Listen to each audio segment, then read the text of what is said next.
Congress party నాయకులకు కార్యకర్తలకు మేము పిలుపునిస్తా ఉన్నాం. ఈ ప్రభుత్వం అబద్ధాలు చెప్పి అప్పుల పాలైన రాష్ట్రం అని దివాలాకోరు మాటలు చెప్పి తప్పించుకునే ప్రయత్నం చేస్తున్నది. ఈ లెక్కలు నేను మీకు పంపిస్తాను, ఊరూరికి పంపిస్తాం, తెలుగులో ఇంగ్లీష్లో ఎండగడదాం, అవసరమైతే ఊరూరికి ఫ్లెక్సీలు పెడదాం, ఏం జరుగుతున్నది ఈ రాష్ట్రంలో వివరంగా చెబుదాం. అందుకే ఈ రాష్ట్రంలోని రైతాంగానికి మేము చేసే విజ్ఞప్తి, వాళ్ళు ఏ మాట అయితే చెప్పారో రైతు డిక్లరేషన్లో గ్యారంటీల రూపంలో 6 గ్యారంటీల రూపంలో 100 రోజులు అని చెప్పినారో అమలయ్యేదాకా ఎంబడబడదాం. మన అసెంబ్లీ ముంగటున్న గన్ పార్క్ నుంచి మొదలు పెడితే గల్లీ దాకా, అంటే గ్రామం నుంచి మొదలు పెడితే అసెంబ్లీ దాకా ఎంబడబడదాం.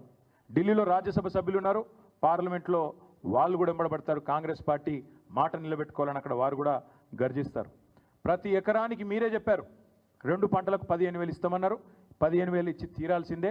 ఇవ్వకపోతే కాంగ్రెస్ నాయకులు ప్రజాక్షేత్రంలో ఎట్లా తిరుగుతారో మేము కూడా చూస్తాం. రైతులకు మేము విజ్ఞప్తి చేస్తున్నాం, పిలుపునిస్తున్నాం. ఈ నయవంచనకు పాల్పడ్డ కాంగ్రెస్ను నిలదీయండి. ఎక్కడికక్కడ కాంగ్రెస్ కార్యకర్తలను, కాంగ్రెస్ నాయకులను అడగండి, కాంగ్రెస్ ప్రజాప్రతినిధులను అడగండి, ఏమైందయ్యా, ఎందుకు అబద్ధాలు చెప్తున్నారు, రాష్ట్రం అప్పుల పాలైందని చెప్పి దివాలాకోరు మాటలు ఎందుకు మాట్లాడుతున్నారు అడగండి. అదేవిధంగా మీకు బాకీ ఉన్న 17,500 రూపాయలు ఎకరానికి ఖచ్చితంగా ఇచ్చేదాకా కాంగ్రెస్ పార్టీని ఎక్కడికక్కడ నిలదీయండి అని పిలుపునిస్తూ ఉన్నాం. రేపు రాష్ట్ర వ్యాప్తంగా అన్ని మండలాల్లో మా పార్టీ నాయకులు, మా పార్టీ కార్యకర్తలు వివిధ రూపాల్లో రేపు జిల్లాలలో, నియోజకవర్గాలలో, మండలాల్లో ఎక్కడికక్కడ రాష్ట్ర రైతాంగానికి మద్దతుగా, సంఘీభావంగా, ఈ మోసానికి వ్యతిరేకంగా నిరసనలు కార్యక్రమాలు వివిధ రూపాల్లో చేపడతాం. ఈ ప్రభుత్వం దిగొచ్చేదాకా ఈ నిరసనలు ఒక్కరోజుతో వదిలిపెట్టాం. చూస్తాం, రేపు నిరసన చెప్తాం. ప్రభుత్వం సంక్రాంతి వరకు ఏదైతే వేస్తానంటుందో రైతు భరోసా జనవరి 26 నుంచి ప్రారంభం అంటున్నారు. సంక్రాంతి తర్వాత వీళ్ళు మాట నిలుపుకుంటారా, 15,000 ఇస్తారా, ఇయ్యరా, తప్పకుండా చూస్తాం. అట్లాగే మేము గమనిస్తూ ఉన్నాం జాగ్రత్తగా.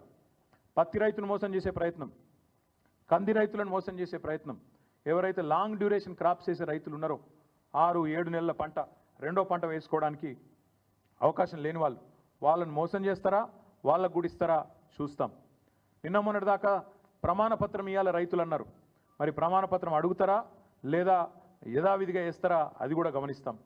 హార్టికల్చర్ రైతులు ఉన్నారు, పామాయిల్ రైతులు, నిమ్మ, బత్తాయి, దానిమ్మ, మామిడి, ఇట్లా పెద్ద ఎత్తున లక్షల ఎకరాల్లో సాగు చేస్తున్న రైతులు ఉన్నారు.